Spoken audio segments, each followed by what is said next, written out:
Saudara, Idul Adha juga lekat dengan tradisi mudik. Kita ke Madura, Jawa Timur, ada rekan saya Kika Madona di sana. Kika pernah mendengar istilah toron yang jadi tradisi khas dan unik khususnya bagi warga Madura. Bagaimana antusiasme warga merayakan Idul Adha kali ini di sana?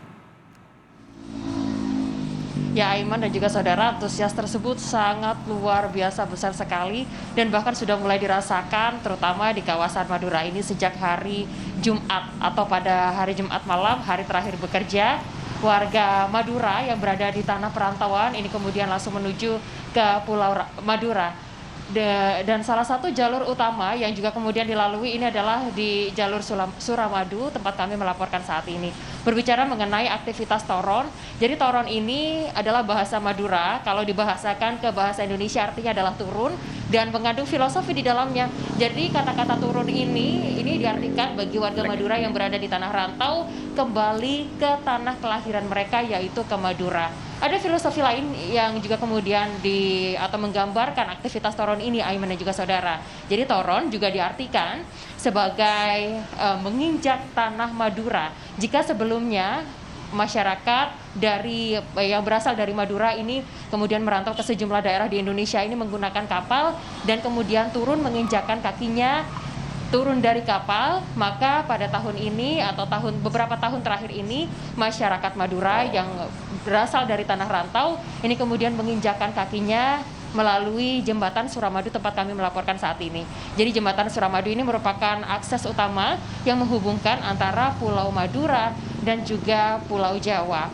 Berbicara mengenai aktivitas toron, ini tadi data yang juga kami dapatkan bahwa ada peningkatan jumlah pengendara yang melintas di kawasan Suramadu. Berdasarkan data yang kami dapatkan, peningkatannya sekitar 5%, meskipun tidak terlalu banyak, namun masih terlihat bagaimana antusias dari masyarakat, terutama warga Madura yang juga kemudian ingin pulang kampung ke Madura. Lalu kemudian ada serangkaian aktivitas yang juga kemudian dilaksanakan selama masa hari Idul Adha, diantaranya pada pagi hari tadi ada aktivitas sholat Id di sejumlah masjid besar yang ada di Pulau Madura, lalu juga ada aktivitas pemotongan hewan kurban, lalu juga ada aktivitas yang juga kemudian menjadi tradisi bagi masyarakat Madura, yaitu berziarah ke makam para ulama, dan yang terakhir ini adalah berwisata. Di Madura ada sejumlah lokasi wisata yang juga sangat menarik, sehingga ini yang juga kemudian menjadi tujuan bagi para warga Madura yang saat ini sedang mudik ke kampung halamannya sebelum pada sore hari tadi mereka sudah mulai kembali ke tanah rantau masing-masing.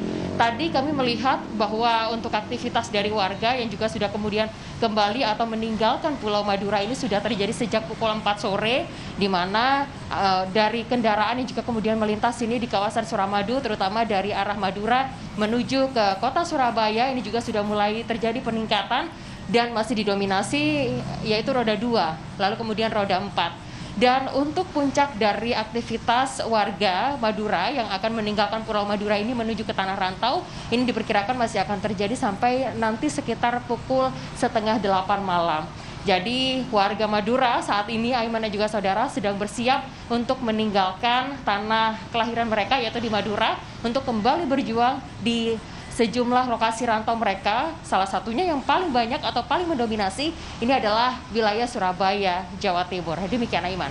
Iya, kalau kita lihat memang di Madura ini agak sedikit berbeda kalau di tempat lain pada saat Idul Fitri, namun di Madura terjadi mudik pada saat Idul Adha yang dinamakan dari tradisi toron. Tapi saya ingin bertanya soal perbedaan dengan tahun sebelumnya atau bahkan 2 tahun lalu. Adakah kemudian Anda melihat perbedaan ini? Bagaimana pula dengan mungkin pos penjagaan di sana yang mungkin mengingatkan karena COVID masih ada untuk protokol kesehatan? Ya, kalau berdasarkan pantauan kami, Aiman dan juga saudara, ini kondisi Hari Raya Idul Adha pada tahun ini dengan 2 tahun yang lalu tentu sangat berbeda. Di mana kalau 2 tahun yang lalu ini masyarakat Madura masih belum bisa merayakan dan juga melaksanakan sholat Id bersama di lokasi karena memang masih ada pandemi COVID-19 yang membatasi aktivitas dari masyarakat. Nah, saat ini atau pada hari ini aturan tersebut kemudian dilonggarkan sehingga sangat disambut oleh masyarakat untuk melaksanakan sholat Id bersama di lokasi sejumlah masjid besar yang ada di wilayah Madura. Tadi kami melihat bagaimana atau betapa besarnya masyarakat yang juga kemudian berbondong-bondong beraktivitas sejak pagi, sholat Id, dan bahkan enggan untuk meninggalkan masjid, masih ingin berlama-lama di sana untuk kemudian melepaskan kangennya untuk kemudian merayakan Idul Adha yang 2 tahun belakangan ini tidak bisa mereka rayakan bersama. Lalu berbicara mengenai bagaimana aturan dalam perayaan Idul Adha, terutama di kawasan Madura, tidak ada aturan khusus yang diberlakukan, seperti misalnya untuk tes swab, lalu juga kemudian mewajibkan menunjukkan vaksin booster. Hal tersebut tidak ditunjukkan selama perayaan Hari Raya Idul Adha berdasarkan pantauan kami di sini, Aiman dan juga saudara. Hanya saja ada satu aturan khusus yang juga kemudian diterapkan oleh pemerintah setempat. Ini adalah terutama pengamanan di sejumlah objek vital. Salah satunya adalah di Jembatan Suramadu, mengingat ini merupakan lokasi yang menghubungkan antara Surabaya dan juga Madura dan juga merupakan objek vital atau akses utama. Maka saat ini disiagakan ada sekitar 10 orang petugas yang berjaga di sepanjang jalan atau Jembatan Suramadu. Dan untuk penjagaan ini masih terus akan dilakukan sampai dengan puncak dari arus balik Hari Raya Idul Adha yang diprediksi ini akan berlangsung pada malam hari nanti. Demikian, Aiman. Kika Madonna melaporkan langsung dari Pulau Madura di Jawa Timur.